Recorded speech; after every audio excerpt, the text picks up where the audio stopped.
Ju në gjatë jeta uroj t'jeni mirë. Charles Dickens, një shkrimtar britanik, ka bërë një libër të rëndësishëm në vitin 1854 që e ka titulluar Hard Times, kohrat e vështira, në të cilin ai bën një qasje satirike ndaj gjendjes ekonomike dhe financiare të britanikëve aso kohe. Shumë shkurt në këtë libër Charles Dickens bën një lloj shpjegimi apo sjell një debat, një bisedë, një dialog ndërmjet mësuesit dhe nxënësve së varfër në klasën ku ai jepte mësim. Mësuesi e pyet nxënësit se në qoftë se klasa do të ishte shteti dhe në qoftë se ata do të ishin antarët e shtetit, popullata e shtetit, dhe ky shtet do të kishte $15 milion, si do të ishte gjendja ekonomike e secilit? Nxënësja e varfër e pyetur nga mësuesi i tha mësuesit me inteligjencën e saj natyrale se ajo nuk kishte mundësi si ta dinte se si do të ishte gjendja e saj pa ditur disa statistika. Kush i ka parat, kush i menaxhon ato, kush do t'i shpërndaj, si do t'i shpërndaj dhe si është gjendja e nxënësve të tjerë ekonomike në këtë moment që jemi duke folur. Mësuesi e refuzonte këtë logjik të pastër, inteligjente të vajzës së varfër dhe ngulte këmbë se situata e tyre do t'jetë e mirë. Shumë shkurt ishte kjo situata e hard times. Duke qenë që ne jetojmë kohëra të vështira apo hard times, kohëra të rrezikshme, është shumë e rëndësishme në këtë fillim viti të kuptojmë se si do të jenë situata e xhepave tanë në 2026. Dikush prej jush i ka xhepa të grisur, dikush i ka të qepur, dikush i ka të shpuar, dikush i ka të arnuar dhe dikush i ka pas një lek brenda.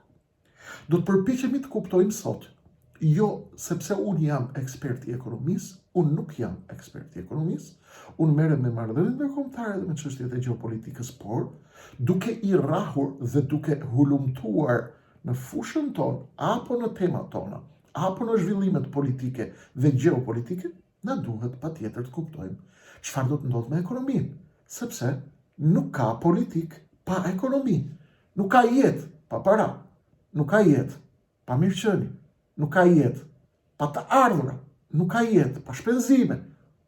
Ju, përveç të tjerave, keni aktivitet jetësor. Ju edhe unë. Zgjoheni në mëngjes, keni për të paguar fatura, ujë, dritë, korrent, konsum, malrat e shportës, konsum, ushqime, transporti, karburanti, kredit dhe më pas secili sipas mundësive dhe hapësirave të veta. Për ta kuptuar këtë, duhet sot të bëj një mbledhje të një hulumtimi, të cilin e kam bërë me kujdes, enkas për ju, në shenjë respekti për xhepat tuaj dhe për të ardhmen tuaj dhe që secili për ju të kuptojë situatën financiare, situatën globale dhe ekonominë, si do të shkojë bota, cili është trendi. Përsëritem, kjo që unë do të shpjegoj nuk ndikon drejt për së drejti dhe një lloj për secilin nga ju që më shihni. Për ju ka shumë të varfër, për ju ka stres të mesme, ka njerëz të kamur, ka dhe njerëz shumë të pasur, të cilët në përgjithësi, nëse duan ndonjë konsult prej meje, atë e marrin privatisht dhe nuk e marrin nëpërmjet këtyre komunikimeve. Pra, kjo është pjesë e punëve të mia jashtë kësaj.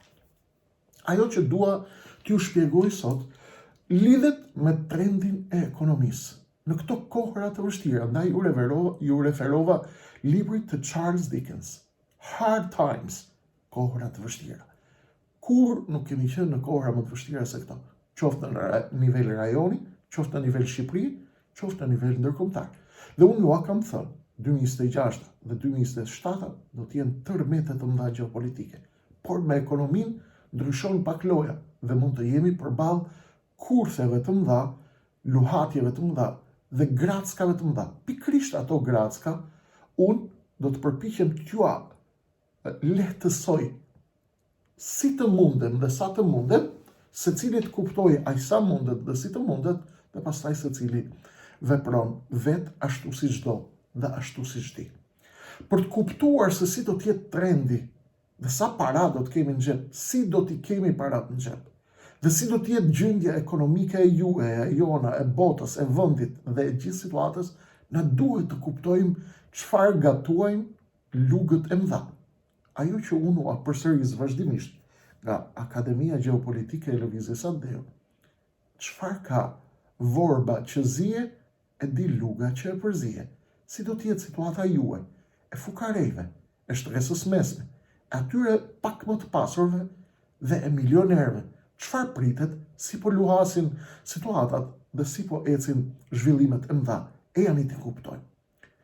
Në 18 dhjetorin e vitit 2025, në një raport të gazetës të agjensisë lajmeve Reuters, njoftohet se në Nigeri dhe në Angola ka sasi të mëdha nafte, të cilat kërkojnë të shiten, kërkojnë tregje ndërkombëtare, por nuk po gjenë tregje ku të shiten.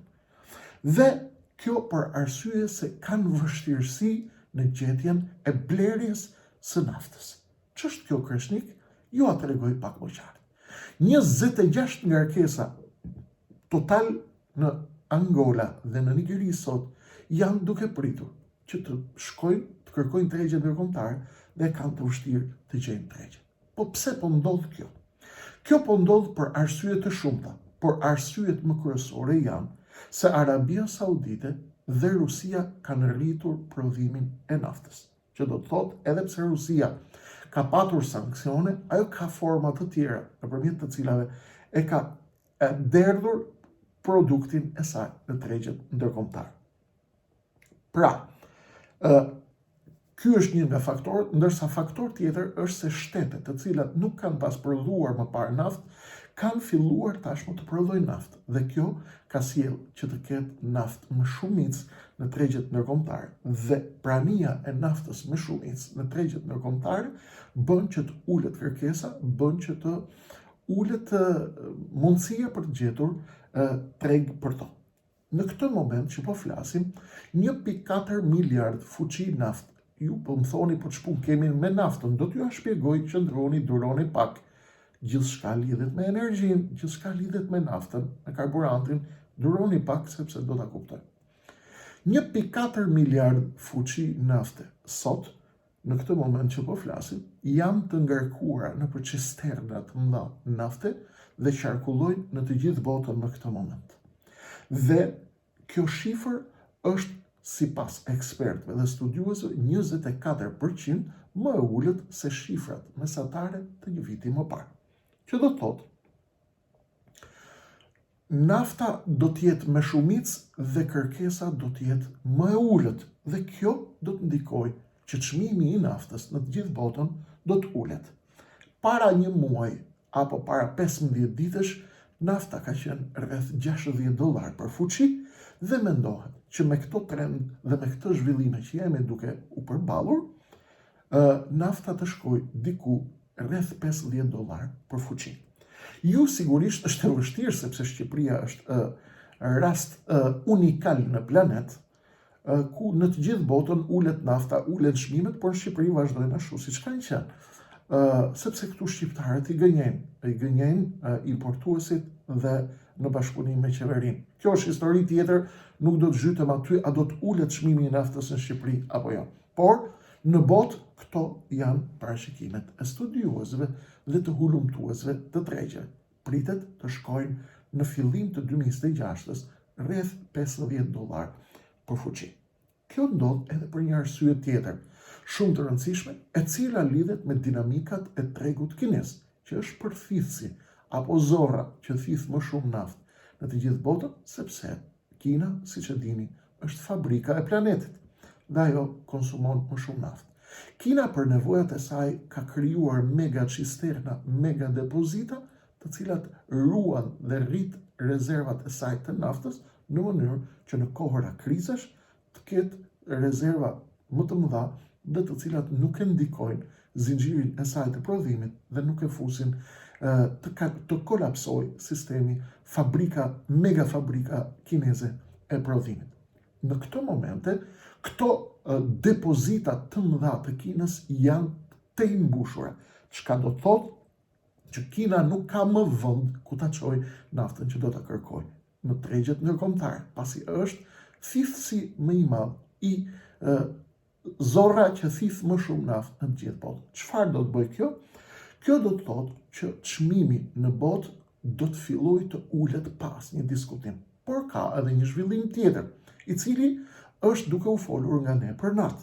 Mundësia që Ukraina dhe Rusia të shkojnë në një paqe, në një marrëveshje të mundshme, hipotetikisht gjithmonë, në rast se Trump, Putin dhe Zelenski do të merren vesh bashkë me europianët që të shohin një marrëveshje paqe, në qoftë se jo, situata do të jetë krejtësisht ndryshe.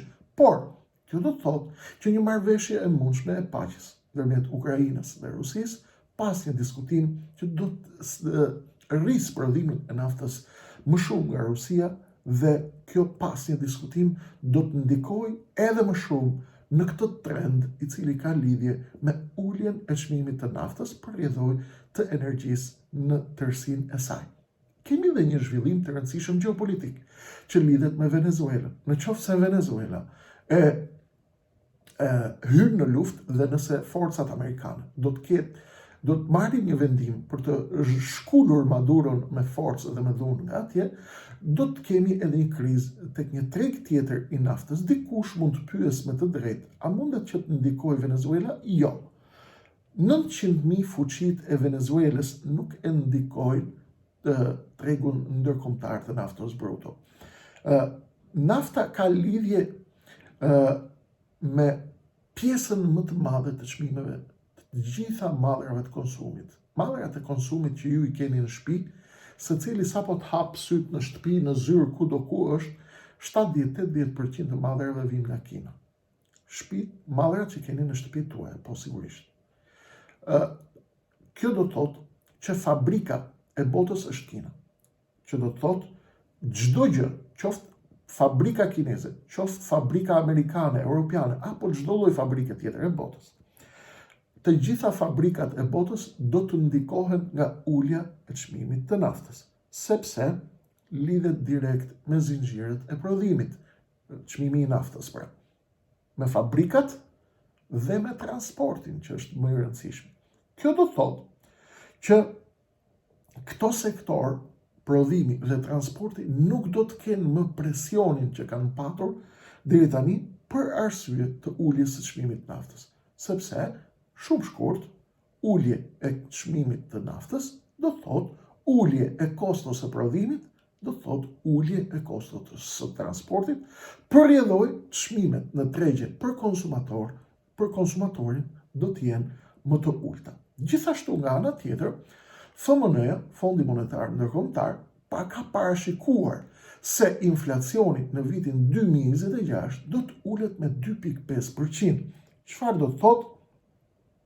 Kjo ndodh sepse ulja e çmimit të energjisë do të ulë edhe çmimet e metaleve, çmimet e ushqimeve që janë kërkesa kryesore e racës njerëzore, por edhe të transportit, me të cilin i cili shërben për t'i transportuar pra këto ushqime, këto mallra dhe këto metale në të gjithë botën.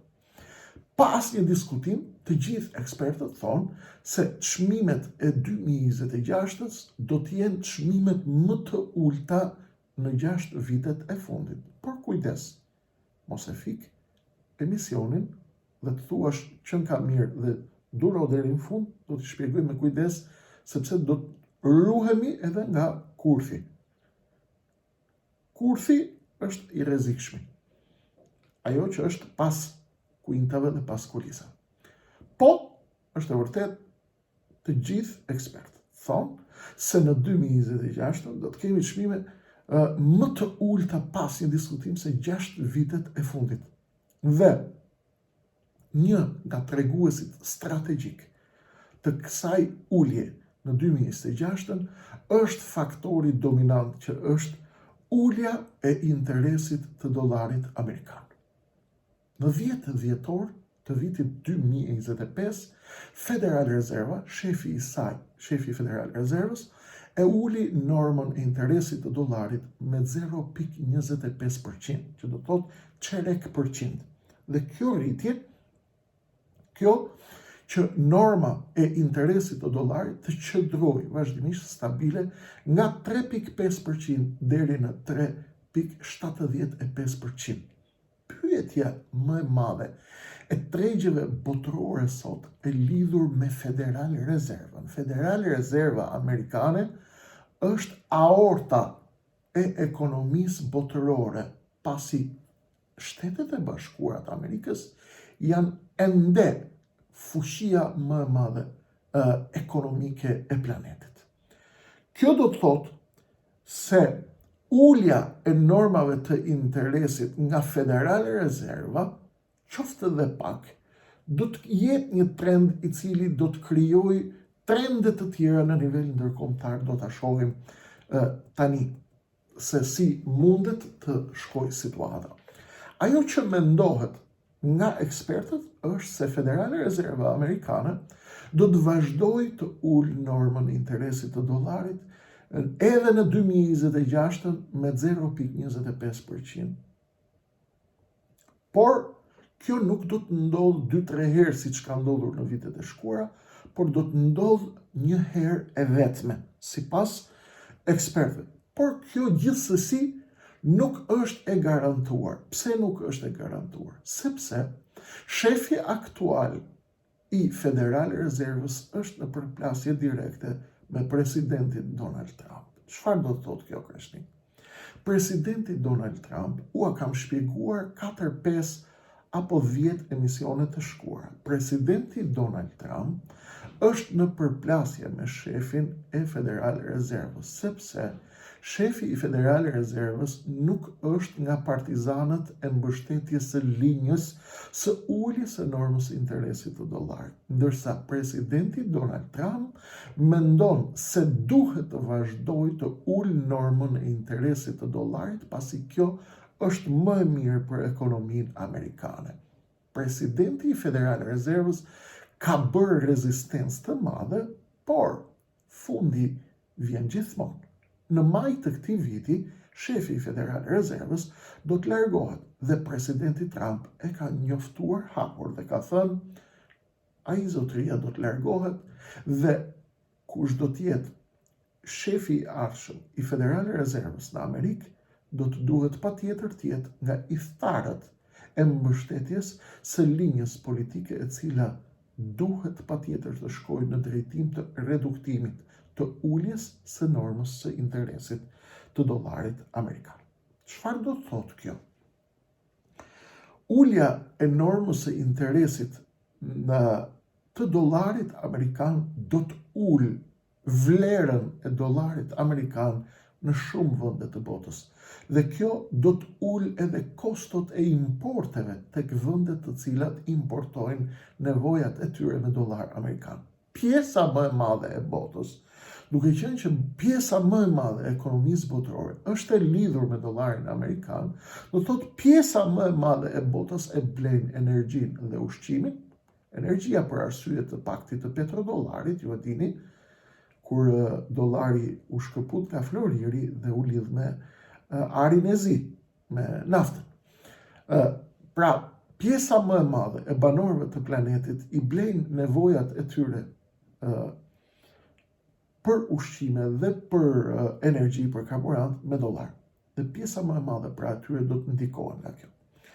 Ulja e normës interesit të dollarit amerikan do të ketë dhe një ndikim tjetër, që është ulja e shërbimit të borxhit dhe kostot e kredive të marra nga jashtë, sikurse do të hedhë në tregjet ndërkombëtare një kapital të madh, i cili do të zbresë në treg, sepse nuk do të gjejë më joshje nga normat e ulta të interesit. Kur bankat apo kur Federal Reserva ul normat e interesit, do të thotë kapitali nuk ka më interes që të qëndrojë i fjetur në bank, por do të marrë aratin, do të dalë nga banka dhe do të kërkojë të gjejë hapësira të reja për të vepruar që të rrisë fitimet. Bankat qendrore në të gjithë botën janë zakonisht të lidhura me trendin apo me frymën, me orientimin e Federal Reservës amerikan, që do të thotë trendi i uljes së normës së interesit ndaj dollarit amerikan nëpër botë do të ndiqet edhe nga bankat qendrore të botës, të cilat do të ulin edhe ata normën e interesit tek bankat lokale. Kjo tërheqje e parave me shumicë nga bankat orientohet në drejtim të tërheqjes dhe më pas ose drejt konsumit, pra parat që do të merren nga bankat, ose shkojnë drejt konsumit masiv, ose do të shkojnë drejt investimeve. Çka do të ndikojë në normat e inflacionit dhe do të ushtrojë gjithsesi trysni dhe presion të madh mbi tregjen. Që do thotë, ulja e normës interesit dhe mbështetja tek importet në vende të ndryshme të botës të cilat importojnë dhe blejnë me dollar për kohë të gjatë, mund të shkaktojë rreziqe të mëdha. Cilat janë rreziqet? Duke përfituar nga ulja e çmimeve, sepse është dobësuar dollari amerikan dhe monedat vendase janë të forta, ata do të gëzohen në fillim sepse do të blejnë shumë mall më të lirë se se kanë blerë më përpara. Por kjo çfarë do të bëjë? Kjo do të dembelos linjat e prodhimit brenda. Dhe kjo i ekspozon drejt për së drejti ndaj kurthit dhe ndaj rrezikut ndaj luftrave, pandemive, plandemive, viruseve dhe çmerreve të reja të mëdha, të cilat askush nuk është në gjendje t'i parashikojë, sepse jemi përballë një situate të rrezikshme. Çfarë do të thotë kjo me terma konkret? Për 2026, një vit, a mund të themi se kemi të bëjmë me një vit deflacionit të mirëpritur? Nëse konfirmohen pra tendencat e 2025-s, viti 2026 pasi diskutim që do të jetë vit i lehtësimit të kostove. Pra ju do të blini më lirë. Kjo do të udhëhiqet nga 3 shtyllat kryesore, pra të cilat i tregua më sipër. 1. Mbytja e tregut me naftë lirë, është efekti zinxhir, pra, kur nafta zbret drejt $50, kostoja e transportit të përbot, buka, ushqimi dhe teknologjia do të ulet, do të vijë dhe ulja e prodhimit, fabrikat që përdornin energji intensive do të kenë kosto më të ulta, gjë që do të reflektohet në çmimet finale në raftet e dyqaneve kur shkoni për të blerë. 2. Kolona e dytë që është shumë e rëndësishme, dollari i dobët, do të thotë dollari amerikan i dobët, kuptoje? Dollar amerikan i dobët do të thotë importe më të lira. Vendimi i Federale e Rezervës për të ulur normat e interesit në 3.5% deri në 3.75% ka efekt të drejt për vendet që importojnë me dollar. Çfarë ndodh me fuqinë blerëse në këtë moment? Ndodh që me një dollar më të dobët, vendet të caktuara, por edhe Shqipëria me vendet e rajonit mund të blejnë më shumë mallra me të njëjtën sasi parash vendase. Pra me të njëjtën sasi parash vendase, me 1 milion lekë të vjetra parash shqiptare, ti do të blesh në 2026 më shumë mallra nga importi se ç'bleje me të njëjtat parash shqiptare në 2025. Pra në 2026 do të blesh më shumë se në 2025. Kjo lidhet gjithashtu edhe me një efekt tjetër tek borxhet. Kosto e shërbimit të borxhit publik do të ulet pasi në diskutim, duke u dhënë qeverive më shumë hapësirë për investime publike pa i rritur taksat. Por kjo nuk lidhet me Shqipërinë, sepse në Shqipëri kemi banda që na qeverisin, të cilat vjedhin gjithçka dhe i fusin nëpër tubat e sobave dhe blejnë nga 300-400 apartamente, jahte dhe i çojnë parat për ato që ju i dini. Kjo është histori tjetër, po merret spaku me këtë punë, po flas për atë që duhet të ndodh. Shkurt, pritet të ketë një ulje të inflacionit. Pra. Ulja e parashikuar në 2.5% në nivel global është shumë e rëndësishme dhe shumë domethënëse. Pas viteve të gjata të një rritje galopante 2022 dhe 2024 ishte ferri vërtet. 2026 pritet jo të jetë shpëtim, por një vit të paktën i stabilitetit të mundshëm të vërtet. Një vit relaksimi. Ulet çmimi i metaleve, i ushqimeve, por ka një rrezik në horizont, ose e them më saktë, ka shumë rreziqe në horizont. Sepse ky optimizëm është si medalja që ka dhe anën e tij të errët. Mbështetja e tepërt pra tek importet e lira dhe normat e ulta të interesit mund të krijojë atë që ekspertët e quajnë kurthi i borxhit. Që do të thotë, likuiditeti i tepërt. Në qoftë se bankat ndjekin linjën e bankave qendrore, të cilat ndjekin linjën e Federale Rezervës Amerikane, e cila është aorta e ekonomisë botërore, do të thotë nëse bankat lokale ulin normat e tyre të interesit, ata mund të ndikojnë që paraja të largohet nga banka, sepse nuk ka më interes të rinë bank, me normat e interesit që vazhdojnë në ulje, dhe kjo para do të shkojë në treg. Dhe ky vërshim i paras nga banka në treg mund të nxjisë konsum artificial, duke rrezikuar një rritje të re të inflacionit në fund të vitit 2026. Pra që është njëri nga kurthet. Gjithashtu, duhet bëhemi gati pra, edhe për anën e ndritshme, edhe për anën e errët. Për të shkuar dhe për ta kuptuar pak më qartë. Viti 2026 nuk do të jetë viti i pasurimit, as viti i parajsës për të gjithë, dhe ky ndryshim pozitiv nuk do të reflektojë për të gjitha shtresat një lloj, por do të jetë një vit ku paraja do të ketë më shumë vlerë. Paraja që ju keni në xhep, paraja shqiptare, do të ketë më shumë vlerë. Konsumatori do të marrë frymë pak më lirisht, por bizneset dhe kapitali i madh duhet të jetë pak më i kujdesshëm. Që do të thotë, kjo periudhë e çmimeve të ulta është dritarja e fundit për të investuar në qëndrueshmëri, përpara se cikli i radhës i pasigurisë të godasë sërish.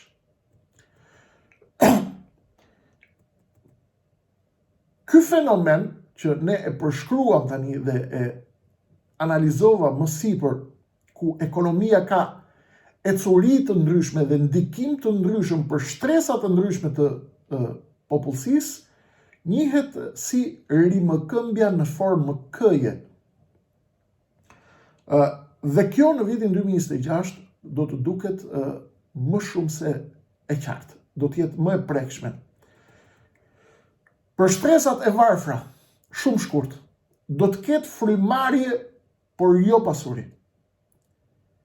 Pra, ulja e çmimit të naftës e ul koston e transportit publik dhe ushqimet bazë, ushqimet e shportës. Duke qenë se shtresa e varfër konsumon 60% të ardhurave për bukë dhe për energji, ulja e inflacionit ndjehet menjëherë. Kush është rreziku për këtë shtresë? Edhe pse çmimet stabilizohen, pagat e tyre rriten më ngadalë, pra. Ata nuk kanë kursime për të investuar as në bursa, as në prona, tani që interesat po ulen. Sa i përket shtresës së mesme, mund të themi me plot gojë që këta janë fituesit e vërtet në thonjza gjithmonë relativisht të vitit 2026, sepse kjo shtresë, që është shtresa e mesme, për Shqipërinë është në zhdukje sipër, ajo ka barën më të madhe të borxheve, që janë kredit e shtëpive, kredit për makina dhe kredit konsumi. Cili do të jetë efekti? Është ulja e normave të interesit. Pra, ulja e normave të interesit nga Federale Rezerva por edhe nga bankat qendrore të cilat ndjekin Federal Rezervën, por edhe nga bankat lokale që ndjekin bankën qendrore, do të thotë këste më të ulta kredie. Kjo do të thotë që do të lirohen para kash në fund të muajit për të shpenzuar ose për të kursyer disi. Që do të thotë, cila është mundësia e tyre tani në këtë moment, shtresa mesme, është koha ideale për të rifinancuar kredite vjetra me interesat e larta, të marra në vitin 2023 dhe 2024, duke i bërë pra me interesat të reja më të ulta. Ndërsa sa i përket të pasurve, i pasuri do të kërkojë një shtëpi të re. I pasuri do të synojë të ketë një shtëpi të re. Ulja e interesave të bankave është një mesazh për të pasurin. Cili është mesazhi për të pasurin kur banka ul normën e interesit? Mesazhi për të pasurin është lëvizi parat. Cili është efekti? Paraja në bankë atyre nuk u sjell më të ardhurat që i sillte. Prandaj ata do të tërheqin kapitalin nga banka dhe do ta hedhin atë në treg. Po ku do ta hedhin? Do ta hedhin në pasuri të palujshme, do ta hedhin në bursa, në teknologji, në artificial intelligence, në inteligjencë artificiale. Cili është rezultati i pritshëm? Kjo mund të rrisë sërish çmimet e pronave, pavarësisht se në Tiranë ju e dini se nuk ka logjik të çmimit të pronave për arsye të parave të zeza dhe drogës në treg dhe të parasëpisët. Në kushte normale, tërheqja e kapitalit nga bankat, nga shtresa e pasur për arsye të uljes normave të interesit, kjo do të rrisë çmimet e pronave sepse paratë e tyre do të kërkojnë që të investohen në pasuri të paluajtshme. Kjo do të rrisë pasuritë e pronave duke bërë blerjen e shtëpive të reja sërish të vështirë për shtresën e mesme dhe për më të varfrit. Pavarësisht pra se kemi naftë të lirë dhe çmime më të ulta të normës të ushqimeve të shportës, kjo do të rrisë kostot e blerjes së një shtëpie për shtresën e mesëm dhe për më të varfrit, sepse kapitali i tërhequr nga banka për arsye të uljes normës së interesit nga të pasurit që do të investohet ke pasuritë e paluajtshme, do të rrisë çmimin, sepse sa më shumë të rritet kërkesa për blerje, aq më shumë rritet çmimi i një malli. Për këtë arsye, kursimtarët, një këshill për kursimtarët është që duhet të diversifikoni, pra të mos i lini parat të flenë gjumë në llogari rrjedhse me norma idiote interesi. Shikoni ku të investoni, fonde investimi, bono thesari, përpara se normat të ulen edhe më shumë. Duhet ta dinë të gjithë shumë mirë, të bëjnë kujdes të gjithë. Nëse ndodh një luftë e re, dhe luftrat janë në prag, një qameti i ri dhe qameti është në prag. Ku e dim, ndërmjet Kinës, Amerikës, Tajvanit, Venezuela, Afrika, Jemeni, Lindja Mesme, Izrael, Irani. Në Iran ka nisur protesta të jashtëzakonshme, rrezikohet rënja e regjimit atje, a do të bjerë, s'do të bjerë. Trump ka dalë dhe ka thënë unë do të ndërhyj nëse do të ushtrohet dhunë ndaj protestuesve. Pra loja është e madhe. A do të goditet Venezuela apo jo? Pra, të gjithë duhet të bëjnë kujdes. Të gjithë. Sepse një luftë e re, një pandemi e re, një plandemi e re, dollari mund të rikthehet me një vrull të frikshëm, që do të thotë të gjithë duhet të mbajnë borxhet në nivele të menaxhueshme. Sepse, siç thonte Charles Dickens në librin e tij Hard Times, kohra të vështira. Në këto kohra të vështira, ashtu siç thonte dhe Charles Dickens në 1854, në themi dhe sot në këto kohra të vështira, se në kohra të vështira faktet dhe shifrat janë jashtëzakonisht të rëndësishme. Por aftësia për të parashikuar hapin e radhës, dhe cili është hapi i radhës, është kjo e vetmja që ju mbron nga rreziqet dhe kurthet e mëdha, me të cilat jemi të rrethuar nga të gjitha anët në këto kohëra të vështira. Shpresoj që ky shpjegim i imi për situatën e madhe dhe të vogël në nivel makro dhe mikro t'ju ndihmoj apo t'ju ketë ndihmuar sadopak të krijoni një vizion të përgjithshëm. Ju fukarejt, ju shtresat e mesme dhe ju parelite mëdhej. Kjo është klima, ky është trendi, këto janë stuhit, këto janë koordinatat e 2026-ës për xhepat e shpuar, të qepur, të grisur, të arënuar dhe për xhepat që shpërthen nga parat e fituara me djers dhe nga ato të fituara me trafiqe, me kokain, me pislëqe dhe me korrupsion, me të cilat duhet merret drejtësia. Për të gjitha zhvillimet e tjera ne do të jemi bashkërisht sigurisht për t'i kuptuar, hap pas hapi, minutë pas minute, gjeopolitikisht, gjeostrategjikisht dhe politikisht do t'ju flasim se çfarë po gatuhet në nëndheun e Tiranës. Rama do të largohet, ju e dini, por kush do të vi pas tij, çfarë po gatuhet, çfarë po luhet.